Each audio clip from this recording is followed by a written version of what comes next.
need a lot of sparkles and eyelashes for this to be up here. Okay. I would sit up with Patty eating toast with butter, piece after piece, as we played Monopoly, game without end. Our moms were out and most everyone else was asleep. I was around 7, Patty was around 9. It was after midnight, and sometimes we'd make it till 2 a.m. The Lavells lived in a typical Florida house, a lanai with a washer and dryer outside next to Susie's rock tumbler, the miracle of the cacophonous tumbler, transforming driveway rocks into precious gems. Behind that was the pool where the mango tree would drop its fruit. John, Patty's dad, played too rough in the pool, holding me under too long while he laughed. He scared me. Sorry, I lost my place. We went to John's mom's trailer once in the middle of nowhere. Patty's grandma was unfriendly and had a southern accent. Naples was still the South then, pre-interstate, in spite of the arrival of northerners like Mary and us. Mary had been studying to be a nun, but changed her mind, met John in Rockford, fell in love, and moved to Naples. Mary was in her early 30s, and my mom, Pat, was in her 20s. They were both Geminis, and they got on like a couple of chatty Cathys on fire. They would talk and talk and talk and talk and do everyone's zodiac charts from an old blue book. Mary even devised a theory about families and zodiac signs repeating, which upon trial does seem to hold up. And Mary was always reading. She had a master's in English, but she worked at the post office with John. Patty and Susie, who was a year younger than Patty, read all the time too. The other kids were Larry and Barbie, teenagers from John's first marriage, who were already in trouble. And the baby, Tommy, who was mentally disabled, which ran in Mary's family. She had a brother in Dixon. Tommy had allergies to foods before anyone was really talking about that. I think Mary figured it out. The front of the house was the best part. We'd crack open fallen coconuts with a hammer and screwdriver, then drink the milk and eat the sweet insides. A hard-won treat. But the main attraction was the banyan tree. It towered over the yard in the single-story house. We'd have races around the tree, leaping from branch to branch, grabbing a vine in case of emergency.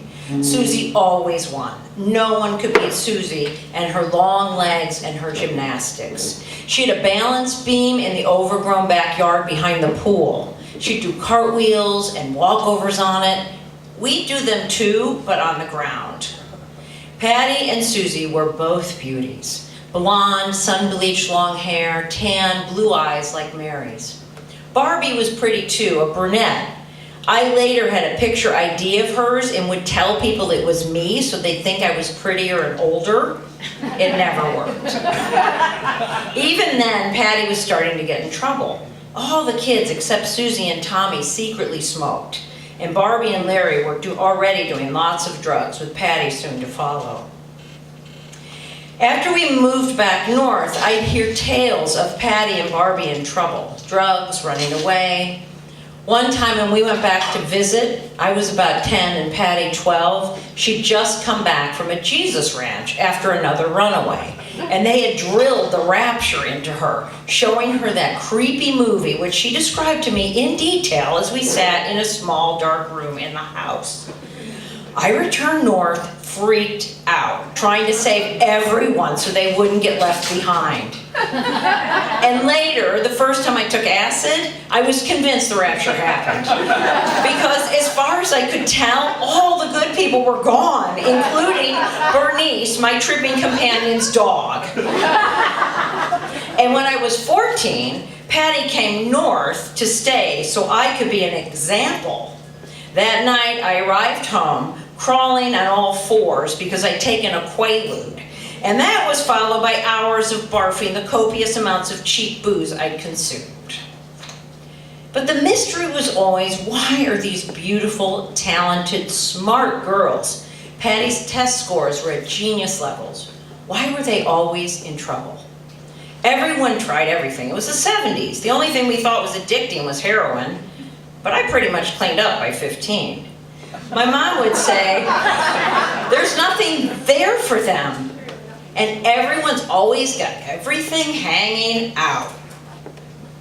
Through the years, Patty kept drifting, struggling with addiction. She had a son, Lyle, and went back to live with Mary and started to clean up. But then she got sick. And at almost exactly the same time I was beginning treatment for lymphoma when I was 28, Patty refused treatment for a relapse of ovarian cancer and died within a year.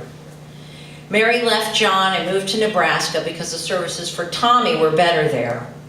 Lyle went into the military and went to Iraq. And not long ago, my mom told me that Mary, heartbroken, confessed to her that when the girls were young, they told a nun that their dad, John, was abusing them. The nun told Mary, and Mary said the girls were making it up. And suddenly, after all the years of heartbreak and loss, Barbie died and lost her son also. I understood what the trouble had been. It was John, the monster in the bed.